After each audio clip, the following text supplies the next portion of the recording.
Lloyd Vehicle Consulting. Still not sponsored by Lancaster Insurance. Maybe one day.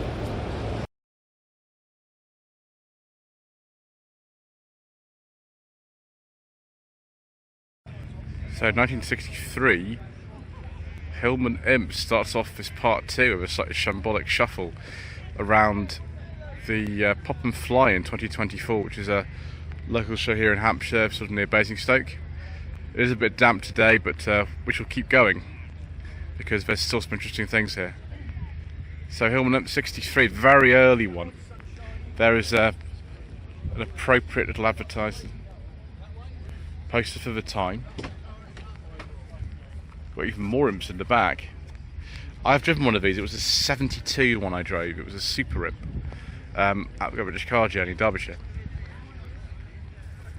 We've got a 69 imp here. Sorry, no, not imp. It's a Singer chamois, they call these. There are lots of different variations on the basic imp theme, and the chamois was a bit more luxurious. And there were also some sunbeams as well. So yes, Singer chamois, and then a Hillman Husky, 2 Huskies actually. This one here, I think I've seen it before somewhere. 68, 69 on a G. The engine's still in the back. It says 930 on this one. That will mean it's got a slightly larger engine. It's probably still got the 8. Oh no, this is going to be a larger one, the 990. And then we've got this one here. This is a little bit earlier than the other one. It's a 67.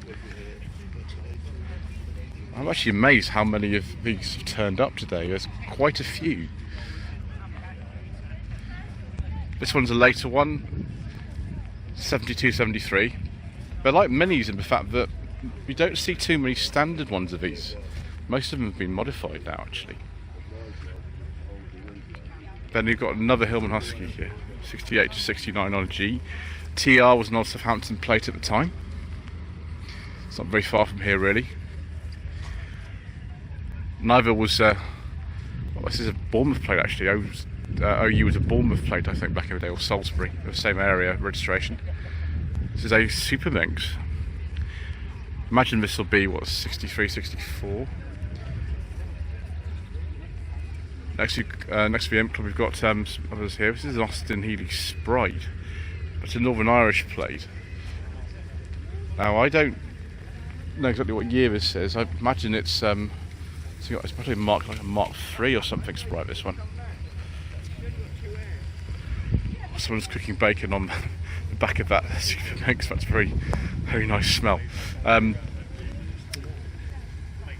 This is a Series 2 Rover 3500 of V8. It's a very late one. The plate is an undated one, but I imagine that was, what, 75, 76 maybe? A couple of other P6s here as well. Actually both 3500 as well. This is a 71 to 72. That looks rather nice. This one, 74 to 75 on an N with a vinyl roof. And then a Dolomite. All the cars of this design were called Dolomite after 1975, but this is specifically Dolomite Sprint. It should have a vinyl roof, but those can hide a multitude of sins, and so it's probably not a bad idea to take the roof off. For the P, so 75, 76. I saw this actually on the 834 earlier on today. BK was a local plate to this area, sort of Portsmouth plate. This is a 91, 92 Panda Mark II 4x4 Sicily. It even says that actually on the steering wheel. Now the Panda that I drove, gosh, got to get really close. There we go. Autofocus is bad. Panda that I drove back in March was not one of these sorts. It's similar. It's a 91 1000 CL. Not quite as fancy as that one. That'll be worth a lot of money, that Sicily version. Right, back in Impland here. This one I've seen before somewhere. I can't remember exactly where. Maybe at Lock's Heath or something like that. It's a 65. This one I've definitely seen at Lock's Heath, and that one. This one is a Hillman Imp Californian 69 to 70. OT was again like a sort of fairly local plate to here. I think it was sort of we had Bournemouth or something. Something Stiletto, which is the name for the coupe version, equivalent to the Imp Californian. This one's a little bit earlier than the Imp Californian though, on an F, so 67, 68. We'll move down here. Someone's put a cover on this Super Imp. I think this is a Mark II, 1966 it would be. Trying to follow the Temp Pegs videos, that'll be amusing for you but not very good for me. And then another Hillman Husky. This one is a 1967-68. Words out properly in these days. Then back to the collection of scimitars. Another GTC here on an A plate. I think by now the Reliant Company owned by someone else. They had a series of owners in the sort of 80s and 90s. 83, 84 this one is. This one's a bit earlier. 1980 to 1981. By the way, I'm not allowed to make the connection between this car and famous owner. That connection is banned on this channel.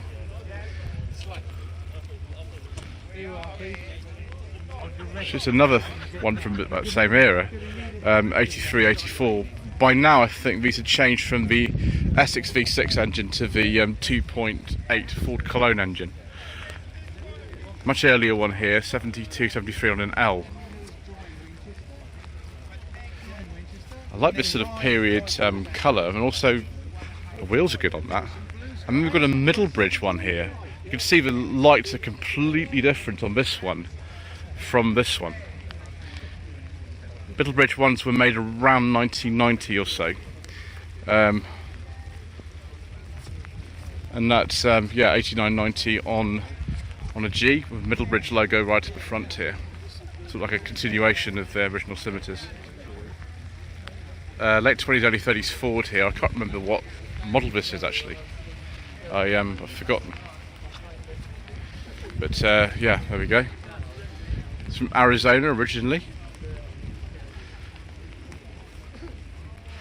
Minor van as they're called these days. They weren't marketed as that, but were marketed as like I think the 600 weight vans back in the day. I wonder if we'll see any others actually here. I'm surprised we've not seen too many more of these. 67, 68. That BX we can't talk about unfortunately. Mark 7 Mini. 1997, 1998 on an R. Not a coupe. I can't remember what these were actually called back in the day if they weren't the coupers. Sprite maybe. Facelifted 1990 to 1991 Volvo 740 GL. Well, I think with 2 litre in it, this one. Finest cars ever made. There we go. Gosh, I can't even read that. It's so much sort of rain falling on it. I can't even read the sign properly. And we've got a Austin Cambridge. It's A60 Countryman. These were called. Yeah, 68. Carlton Grey. The roof is Old English White. Excellent. I wonder if we'll see any more variants of the Farina cars on our little shuffle around. Someone's fitted an aftermarket rear window here. One. Larger version, of course, was for Westminster. This is a A110 Westminster, these are called. This is an automatic, you can get a manual. It's all configured for wedding hire, which is sort of appropriate for an old stately looking car like this. Pink Burma front. And then the Retro Metro Driving School, unrestored 1990 Rover Metro 1.1 Rio. Fantastic. Under 34,000 miles from new. Isn't that absolutely brilliant? Registered not too far away from here in Liphook, which is on the sort of Hampshire-Surrey border. 6869 Beetle convertible. Can't remember what these wheels, but those GT wheels on. They look a bit like Dunlop wheels. They're not Dunlop wheels, of course, are they? Right, let's move on to the next row. So we can do the minis as one complete section, can't we? If you pause a second, whilst I wipe this camera. So the Mini Cooper Register Thames Valley region are here. 1995, 1996 Club Sport, whatever that is, all by Downton. Didn't realise Downton Engineering were actually functioning in the 1990s. The company was in business from 92 2003, maybe a continuation company. Wonderful. Edition of Victor Cooper I've never seen before. This is the Mini Cooper Anniversary Edition from 1996. This has got the 1.3 fuel injection. This is a very, very late Mark 6 Mini, because the Mark 7s have airbags and a different steering column and things like that. Then, for some reason, there's a 2CV on here. They say 81, 82 2CV Special. Yeah, it's certainly Special, I'll give it that. And then we've got a much earlier Mini here. This one on an H. This will be a 69 only, because the Mark 3s came out late 69. This is Austin Cooper S. Let's try not to fall over here. That'd be very valuable actually. It's a genuine Mark II. Very valuable indeed. So we've got a Mark 7 here, as I mentioned just now. Hello to Bagpuss. This has the airbag, and it has this column stalks from a Rover R3 or Rover R8 actually, and the Rover 100 are the same too. And then these two, very similar in age, both if the plates are correct, they might be personal plates. 1991. Both with sunroofs. Hope these don't leak today. I like the interiors on these, they are nice. And then a very, very late one, a 2000. It's not a Cooper Sport, it's just like a normal one. But yeah, that's in lovely condition. These cars are so difficult to keep rust free, it's unbelievable. Right, let's move on to the next stand. Next stand is Tesla Motor Enthusiasts, who I've come with today. They did let me in the Volvo, by the way. I was going to bring another car, which I won't mention now, but that wasn't able to make it. So 1964 Morris Minor Tourer. The observant ones amongst you will notice there's something funny up about these wheels, and they are Morris Marina wheels that enables you to fit disc brakes to a Minor, which is good. It's also got a Ford Type 9 gearbox, which not only gives you synchromesh, it also gives you 5 gears, which is good. The only thing that Ron, who owns this car, has said he needs to do soon is fit a brake servo, and I agree with him about that, having driven 2 Minors on original brakes. It's a pretty scary experience, that. 1930, or it was built in 29, Rolls Royce, which always comes to everything. This car is 95 years old, which is crazy, but the chap who owns it, I think his name is Phil, he uses it all the time. 1966 Humber Scepter Mark II, which again is a car that's used all year round. You see it in all the Tesla Motor Enthusiasts gatherings, which is brilliant. One I haven't seen before though is this 1955 MG TF 1500, a very late TF. Most of the 1500s do have a little badge on there like this one to tell you that they are, which is handy for somebody like me. And then we've got this, I think this is a Danbury or Devon motor caravan version of the Volkswagen bay window. I think it's a 73, this one. It's very nice. It's even got the little trailer on the back today. Next we've got a GTM here. I would say this is a Libra, but it's not. I think it's an earlier GTM. Now it's a really weird one. I know a gentleman who owns this, and the plate is off a Mark II Metro. We've got loads of features on this which suggest the donor car was a Mark III Metro, which is really, really strange. Such as the mirrors and things. So I don't know what's going on here. The date of registration, it will say it's been at some point in the 90s. And then we've got the Rover Metro rear light. So yeah, I think it's called GTM K3 or something like that. That does look like fun though. But we've got a Jaguar 420, essentially a facelifted S-Type with the 4.2 engine. Although the S-Type also continued in production alongside it, which is very, very strange. I never understood what Jaguar were doing with their saloon models back in the late 60s. This one's I think a 68. Triumph Stag Mark 1. 1971-72 in a very nice colour. That one's a manual. The one I drove last year was an automatic. 1968-69 Wolseley Hornet Mark III. These actually got some improvements that the Minis got in '69, like the doors were changed and things like that, and the windows you actually wind them down. And then yes, I came in a Volvo today, which was let into the show, unlike the last time I tried to come in here with a car that they deemed not to be old enough. So another Reliance Scimitar, but not with the Scimitar Club. It's a funny old registration number there. 72-73. Those slot mag wheels or something they call them. Can't remember. Then we've got this MGF, late one, 2001. And then the Morris Isis, which from the Tesla Motor Drive It days, the car that everybody seemed to prefer. A lot of us in the club had never seen this before actually that day, so we were always intrigued by it. They're very, very rare, these. They are like a kind of more powerful version of the Morris Oxford that the Hindustan Ambassador was based on. And that is from, I think, the mid 56 or something. Then we've got MGB GT. I thought it was a C originally, it's not. C has obviously a 6-cylinder engine with a bonnet bulge. This is just a B.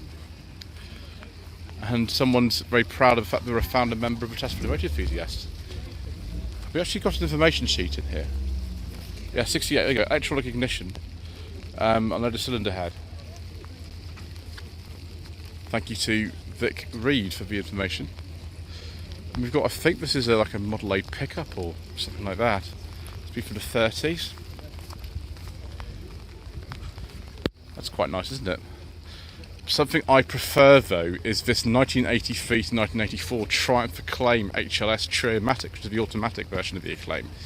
I've driven an Acclaim, which was back in 2022, and they are just fabulous. The biggest problem with these is they've rusted like no one's business, and there's just none left. But I like these very much. Nice X300 Jaguar XJ here, with a sort of grey interior. This one. That is the Sovereign version, 95, 96 on an N. Oh, 1983 to 84, Vauxhall Carlton, 2000 GL facelift. Oh yes please, it's automatic this one. These are extremely rare cars. If it was a Mark II Granada there'd be more of them, but yeah, that is brilliant. And another Mark III Cortina, it's the 2000E. Wow, 75-76 this one. Quite late for the Mark III. They finished in 76. Yeah, 2000E. It's as good as it got really for the Mark III Cortina. Brilliant. Marcus Mantis, quad cam. I forget exactly what engine these had in there. I think it's a V8. Look at the bonnet on this, it's insane. Marcos never really did things by halves, did they? They all made cars would look crazy. And we've got another Mini here that is same year as the Fiesta next to it. They're both 88, 89. It's had some Mini-like wheels put on it, all Mini-like style wheels. That'll have the brake servo in it. The brake servos came in, I think, in 1988. And then an XR2, fabulous. I forget the name of this colour now. I don't think it's Moonstone Blue, it's a different colour. DL, so from the Isle of Wight. Quite late actually. The production of the Mark II finished around, I think it was February or March 89, so it's quite a late one. And then a Daimler V8 250, 1968-69. With lots and lots and lots of luxury. And an automatic gearbox. Superb.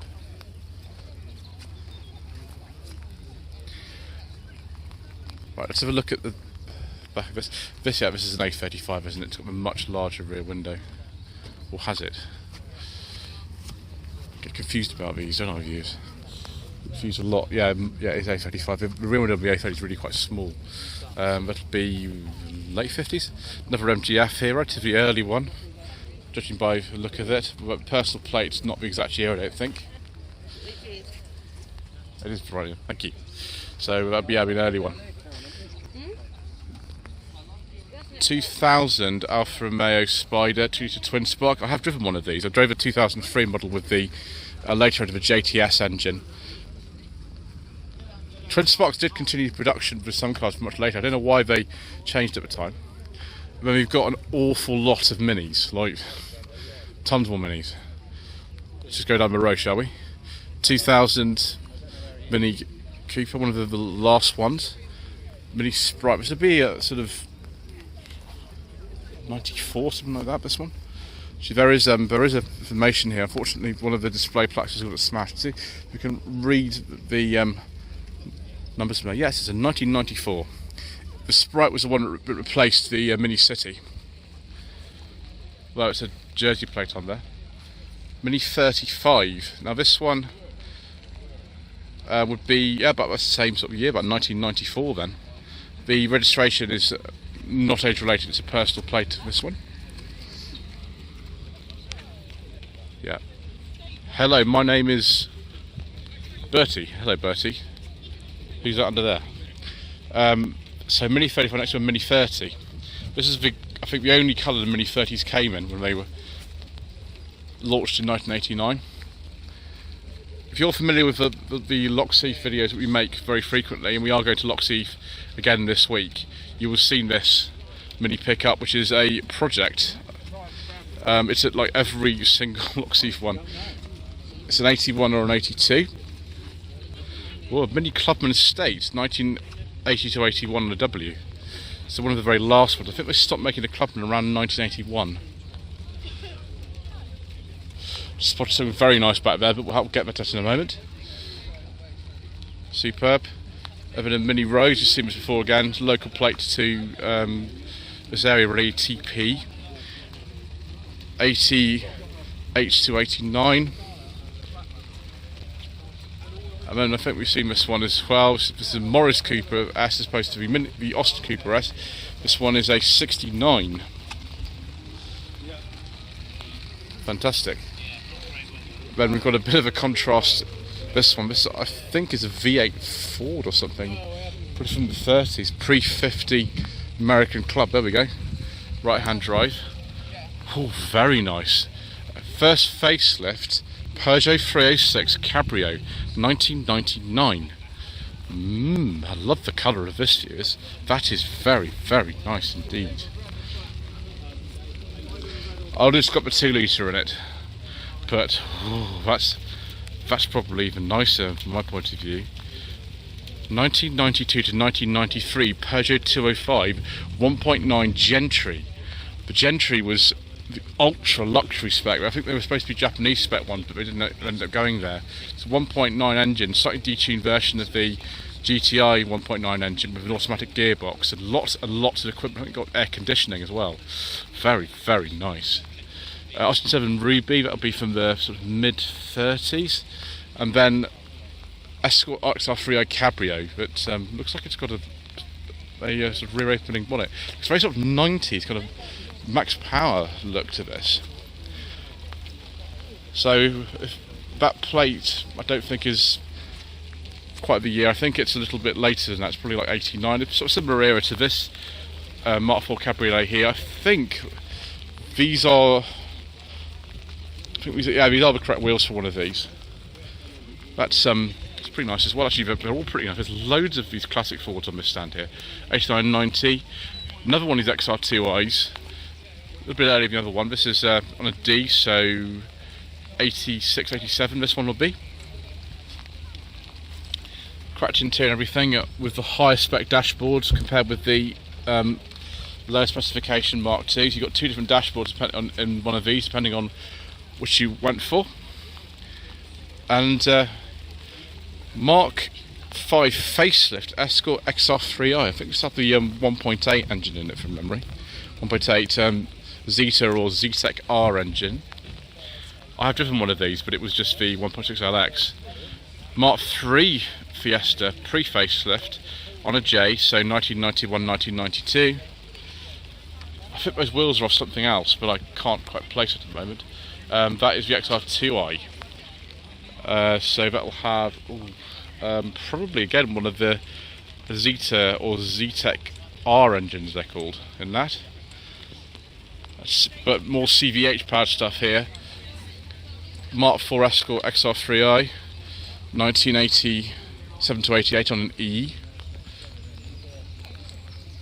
And next to a rare specification of Uno here, this is a selected as the automatic model.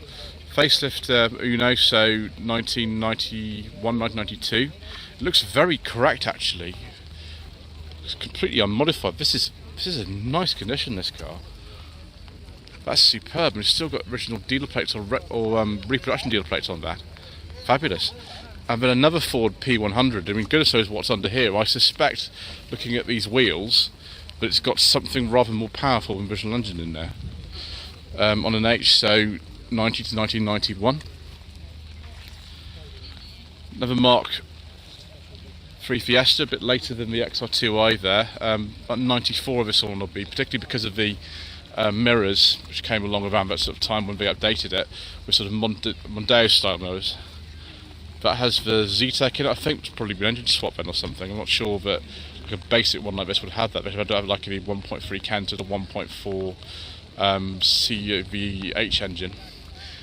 And the Escort RS Turbo van, superb.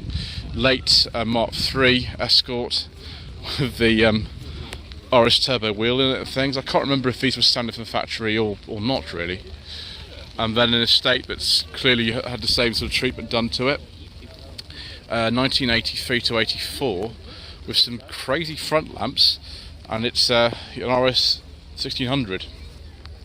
Show use only, so maybe that's got an RS turbo engine or something. It's got a very big exhaust. Then we've got this Mini here. It's been cafe in the machine. 1998 on an R.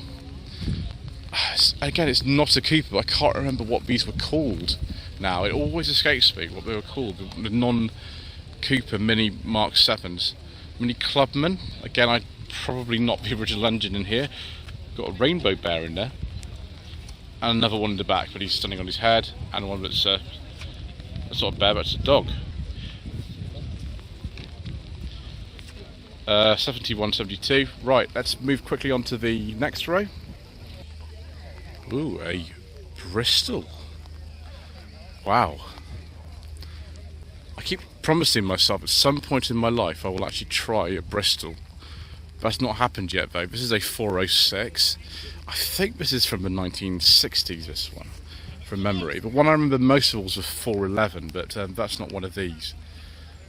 Very nice. And then a Fiesta SX. I've seen this before. I think this was at the Concord Classic Show last September actually. Special edition. About 1992 I think these were. Fortunately we've got some laminated sheets on here to tell all the sort of bits that you got, which is a bit nicer than something like, I don't know, Fiesta Popular or Bonus or whatever. Nice to see one that's all sort of corrected and modified actually.